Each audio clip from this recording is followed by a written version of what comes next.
அனைவருக்கும் என் அன்பு வணக்கம். நான் உங்கள் ஆர். மணிவண்ணன். மூலிகை அறிமுகம்.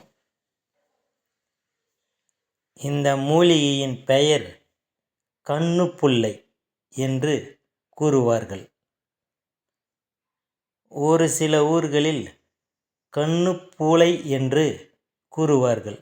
கண்ணில் வரும் ஊளை போல இருப்பதால் இதற்கு அந்த பெயர் வந்தது.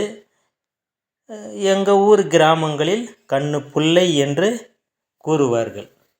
இது சிறுநீர் பையை பாதுகாக்க உதவும் மூலிகை தன்மை கொண்டது.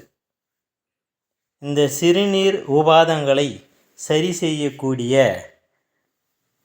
மருத்துவ குணம் வாய்ந்த இந்த கண்ணுப்புல்லை செடி மழைக்காலங்களில் ஆங்காங்கே வளரக்கூடியது. கிராமப்புறங்களில் அதிகமாக கிடைக்கும். சிறுநீர் உஷ்ணத்தை சரி செய்யும்.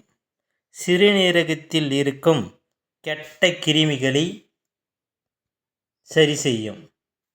இரத்தத்தில் இருக்கும் கிருமிகளையும் சரி செய்யும்.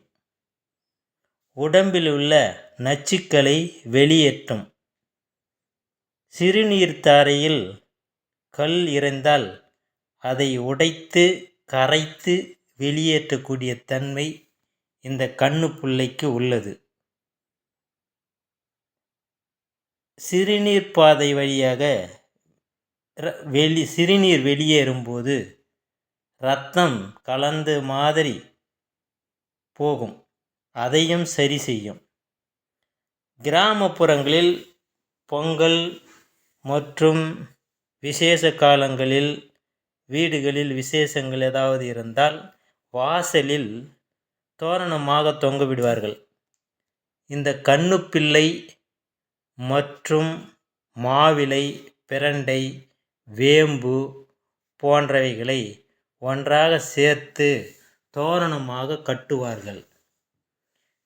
வெயில் காலங்களில் இந்த கண்ணுப்புல்லை கிடைக்காது. அந்த நேரத்தில் வரும் உபாதைகளுக்கு வாயில் படியில் கட்டி வைத்திருக்கும் கண்ணுப்புல்லையை எடுத்து பயன்படுத்தி அந்த நோயிலிருந்து தன்னை பாதுகாத்து கொள்ளுவார்கள். வீட்டு வாசல்களில் தோரணமாக கட்டி தொங்க விடுவார்கள். வெயில் காலங்களுக்கு இது பயன்படும். இதை எப்படி பயன்படுத்த வேண்டுமென்றால் 50 கிராம் கண்ணுப்புல்லை பூ எடுத்துக்கொள்ள வேண்டும். 1 லிட்டர் தண்ணி எடுத்துக்கொள்ள வேண்டும். தண்ணீரில் ஊற்றி நன்கு கொதிக்க வைக்க வேண்டும். 1 லிட்டர் தண்ணி 1/2 லிட்டர் தண்ணியாக ஆகும் வரை கொதிக்க வைத்து காலை மாலை வெறும் வயிற்றில் குடித்து வந்தோமானால் சிறுநீரில் உள்ள கல் உடைந்து சிறுக சிறுக சிறுநீர் கழிக்கும் போது வெளியேறிடும் தன்மை கொண்டது.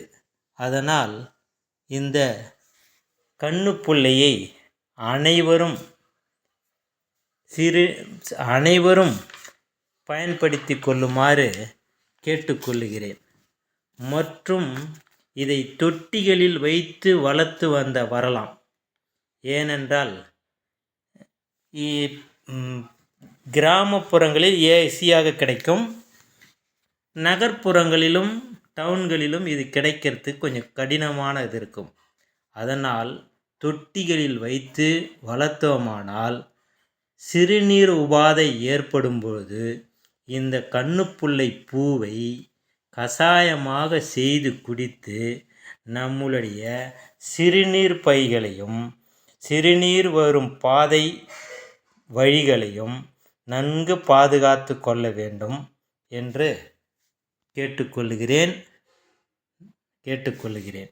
இந்த வீடியோ, இந்த மூலிகை செடி இதெல்லாம் உங்களுக்கு பயனுள்ளதாக இருந்தால் எனது சேனலை சப்ஸ்கிரைப் செய்யவும், லைக் பண்ணவும், ஷேர் பண்ணவும், உங்களுடைய ஆதரவு அடுத்த சித்த மருத்துவத்துக்கும் ஆரோக்கிய குறிப்புகளுக்கும் ஏதுவாக இருக்கும். நன்றி, வணக்கம்.